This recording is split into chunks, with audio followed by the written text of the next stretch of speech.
Al-Fatihah ya, karena ini surat yang populer. Kalau saya ijazahi Quran 30 juz pasti sampean nggak hafal. Atau ijazah surat Baqarah. Kalau mau Baqarah mau. Ijazahi surat Baqarah mau 2 juz setengah. Mau Mas Asep? Ya Fatihah aja yang gampang ya. Nah, ya kulhu Fatihah ini paket ringan ya. Tapi pahalanya apa? Besar. Ini beda ya, artinya selama ini mungkin Anda baca tapi monoton ya. Tapi ini saya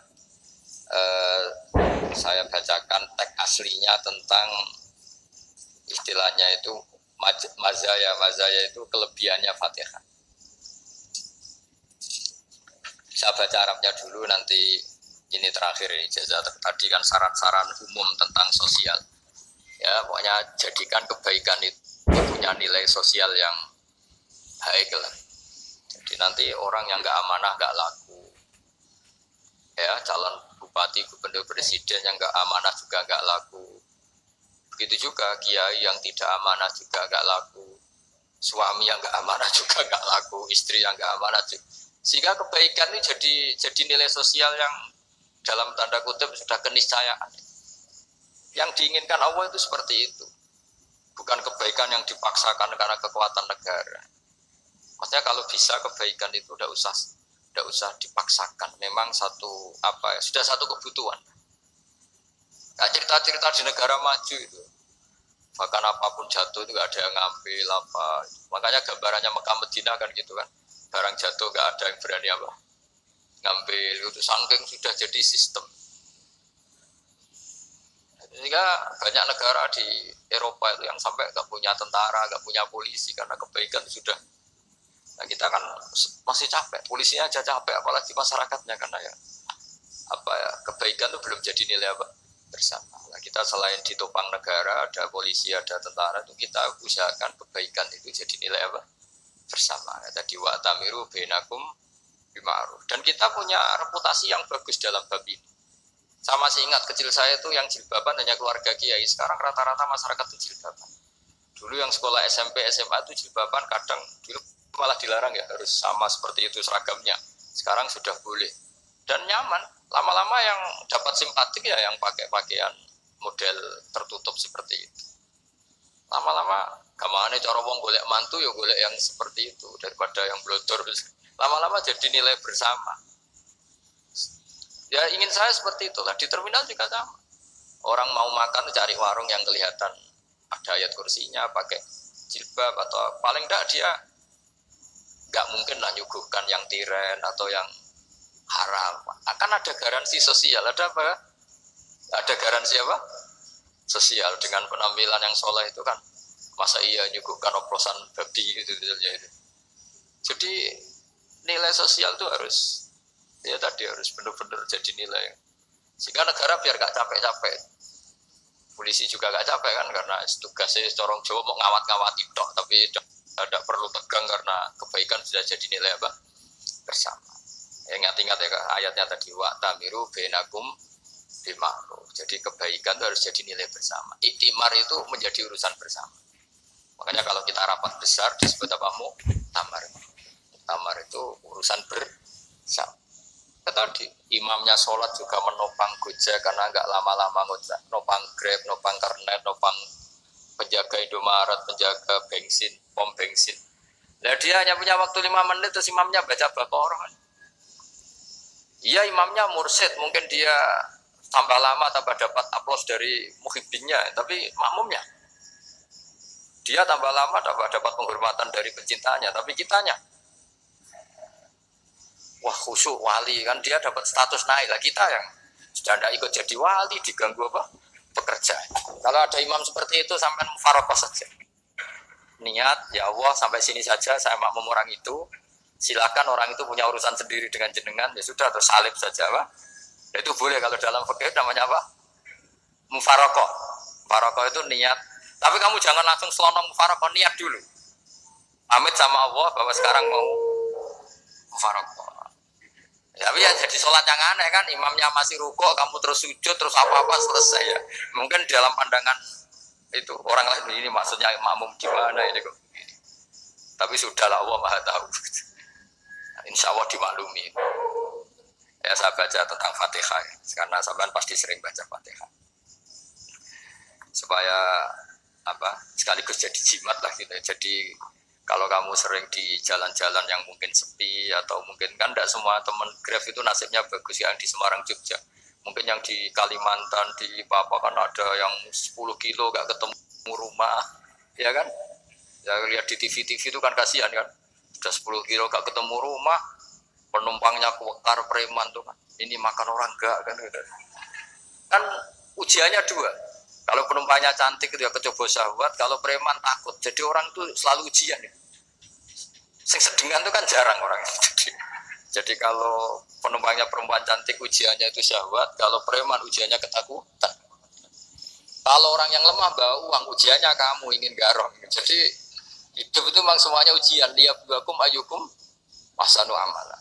Makanya saya sering ditanya oleh teman-teman, Gus, nah ujiannya kenal wong wedok elek piye sama, kenal wong ayu ujiane syahwat, kenal wong elek ujiane ngenyak, itu sama-sama dosa. Syahwat ya dosa, ngenyak juga dosa. Wah elek keriting untune metu ya dosa ngomong gitu. Kadang-kadang orang berpikir enak kancanan wong elek gak dosa, kata siapa kancanan wong elek itu ya dosa karena bawaannya ngenyak. Ngenyak itu menyepelekan itu. Makanya saya itu ya gak mau berteman sampean. Nanti kan bawaannya ngenyak atau seneng ya udah tahu saya. Ya sudah ada takdir saja kalau ketemu ya tak ulang ngaji gitu. Tapi ini ngaji terakhir, setelah ini ngaji biasa aja, tidak usah resmi gini. Ngaji kok resmi aneh. Pokoknya nanti suatu saat kalau pandemi sudah berlalu saya akan ngaji Rebune, lalu ini ngaji. Ini ngaji yang kurang bagus karena ngatur kiai kurang berkah ini. Nanti ya lumayan lah masih mau ngaji. Ngaji kok tanggal ini jam ini. Sekarang suatu saat kamu tak panggil, Mas Wahyu datang ke sini jam ini, tidak mesti bisa. Mungkin pas ada acara apa, maaf ke sini pas ngecek, pas apa. Jadi ya sudah, tapi tak maafkan, enggak apa-apa. Takdir ya. Tak bacakan, supaya sampean tahu keramatnya Bismillah. Nah sebelum saya bacakan Bismillah Fatihah, tak beritahu tentang ilmu tafsirnya, karena ini penting sekali. Fatihah itu dawuhnya Allah, tentu itu dawuhnya Allah. Saya ulang lagi, itu kalam Allah. Tapi yang sudah diberikan kesampaian ke kita semua. Sehingga seakan-akan itu menjadi dawuhnya kita ke Allah. Jangan salah loh ya, Fatihah itu dawuh Allah, tapi sudah diberikan ke kita. Sehingga posisi kita itu yang punya itu. Nah kenapa ini perlu dijelaskan? Karena nanti ada kalimat iya kana budu, wa iya kana stain. Kalau itu masih kalam Allah, berarti Allah ngomong ke kamu, ngendikan ke kamu, kepadamu aku menyembah. Masa Allah menyembah kamu? Nah, sehingga ilmu tafsir itu menyelesaikan itu dulu ya. Saya ulang lagi ya, sebelum sampean sering baca Fatihah, aku yakin ya sering baca. Tapi barokahnya tidak paham itu tidak pernah janggal. Enggak paham itu ya penting supaya ada iskal, tidak janggal. Sebetulnya di kalimat itu ada yang janggal. Kalau Fatihah itu kalimatnya Allah atau kalam Allah, bagaimana dengan kata-kata iya kana budu? Masa Allah ngendikan ke kita, kepadamu kami menyembah. Masa Allah menyembah kita? Maka penyelesaiannya secara ilmu tafsir gimana? Semua ulama mengatakan, bukan satu dua, semuanya mengatakan di Fatihah itu semuanya diberi kawalan kalimat. Saya ulang lagi ya, di Fatihah itu semuanya diberi awalan kalimat qulu, katakan wahai hambaku begini. Ya, katakan wahai hambaku begini. Nah, begini ini pelajaran dari Allah yang sudah diberikan ke kita. Terus kita mengatakan bismillahirrahmanirrahim, alhamdulillahirabbil, termasuk kita mengatakan iyyaka na'budu wa iyyaka nasta'in. Jangan bayangkan Allah ngendikan ke kita. Kalau Allah ngendikan kita berarti gini, hei wahyu ihdinas siratal mustaqim, tunjukkan saya jalan yang benar. Nah nanti kamu terus, ya Allah, Anda aja minta tolong saya minta tolong siapa kan, jadi panjang kan.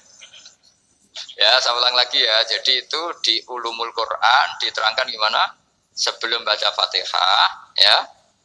Fatihah itu kalamullah, ngendikane Allah, tapi yang sudah diajarkan ke kita dan sudah milik kita, sehingga kalimat itu menjadi milik kita. Tapi ya kalamullah, tetap kalamullah, tapi sudah menjadi milik kita. Udah paham ya? Ya pinter nah.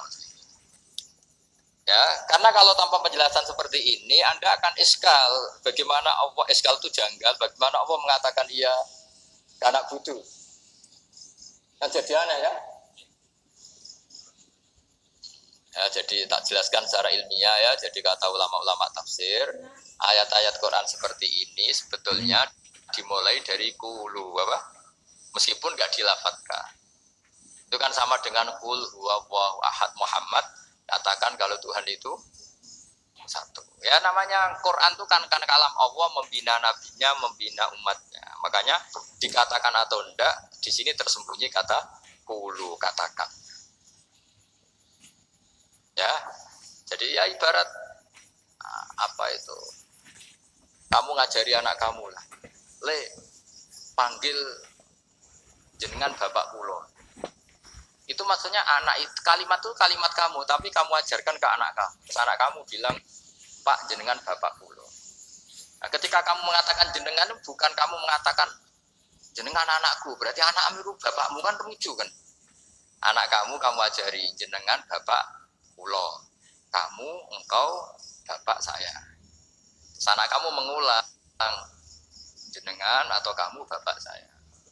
Berarti itu kalimat yang kamu ajarkan, tapi sekarang sudah milik anak kamu. Kalau itu kalimat kamu kan lucu, masa anak kamu bilang bapak? Nah itu seperti itu. Jadi ulama memberi solusi atau jawaban iya karena abudu. Iya itu sebelumnya ada kata-kata kulu. Katakan wahai hambaku, hubungan kamu dengan saya adalah katakan iya karena abudu. Wa iya karena nasta'in. Terus hubungan kamu dengan saya katakan juga dalam doamu ihdinas siratal mustaqim. Jelas ya, jadi itu kalam Allah yang sudah milik kita karena diajarkan Allah untuk kita.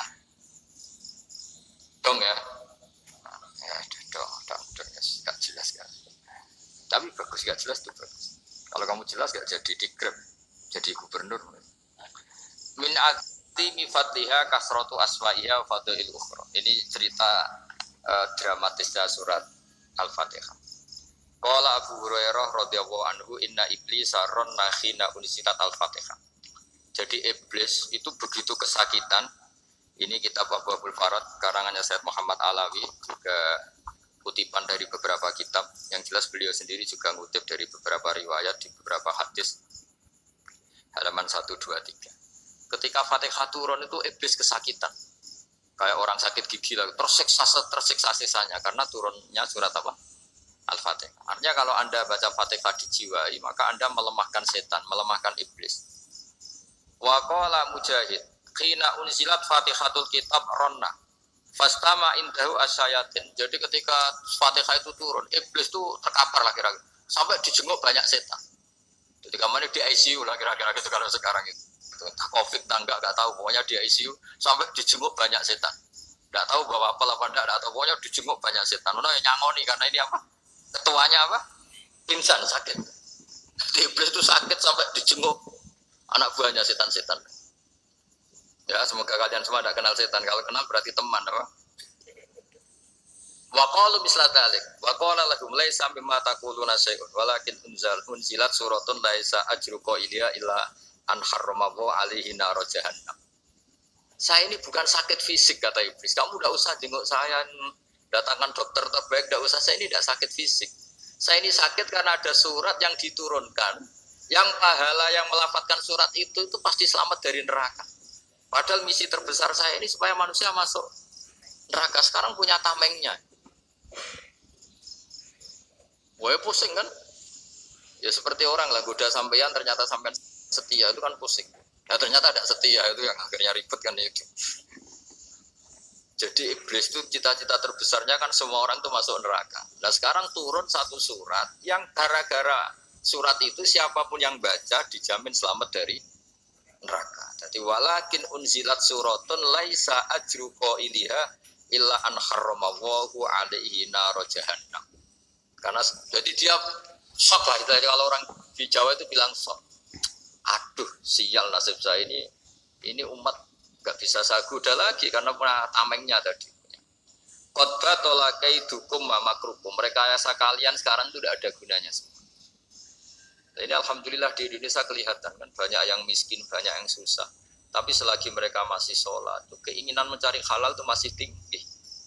Kayak apa kita di tengah kota, jauh dari anak istri, jauh dari tetangga. Biasanya kalau orang jauh dari anak istri, tetangga kan sakar PDW.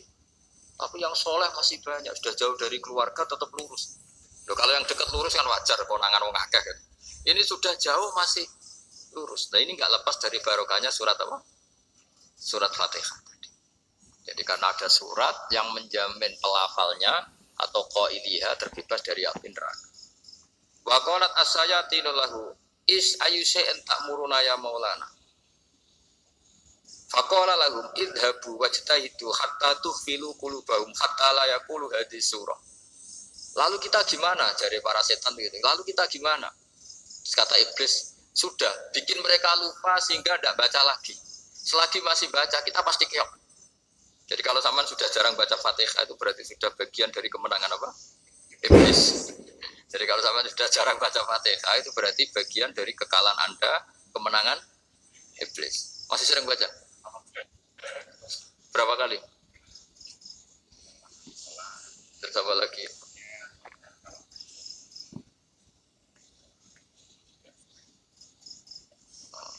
Kok 5 kali dok? Berarti pas sholat fardu dok. Enggak 5 kali itu mendingan itu 17. Kamu itu ngitungnya jangan 5 ini. 5 waktu itu berarti lumayan kan? Berapa? 17 ya? Iya. 17 ya? Ya. 17 tapi kalau makmum tuh sering separuh kan, apalagi makmum tarawih. Ya kan? Makmum tarawih itu bacanya Fatihah ada yang sempurna enggak ya? Ya enggak lah. Baru alhamdulillah rabbil alamin mamruko ikut ruko ini gitu. Makmum kan yang tarawih teman. Kalau tarawih jarang sempurna ya. Fatihahnya itu. Kan imam sudah ruko. Kamu bacanya Fatihah sampai mana tuh? Dari setengah ya. Ya paling pas tarawih aja kan enggak sempurna ya. Apalagi kalau imamnya sing kilat tuh waduh malah. Nah, ketika Fatihah itu sebegitu keramatnya, sebegitu topnya, itu setan rapat, singkat cerita itu, yang tadi dipimpin oleh iblis yang sedang terkapar apa? Terus tadi obatnya nggak ada, cuma dia shock karena ada surat yang turun yang melafatkan itu pasti selamat dari apa? Neraka. Nah ini gimana saran Anda? Terus sarannya adalah bikin orang-orang itu lupa, tidak baca Fatihah. Nah ini rapatnya iblis. Idhabu wajtaitu hatta tufilu qulubahum hatta la yaqulu hadhihi surah. Kala yuksiru qira'ataha wa la yakunu lahum ajrun wa thawabun bal yakunu lahum adzab.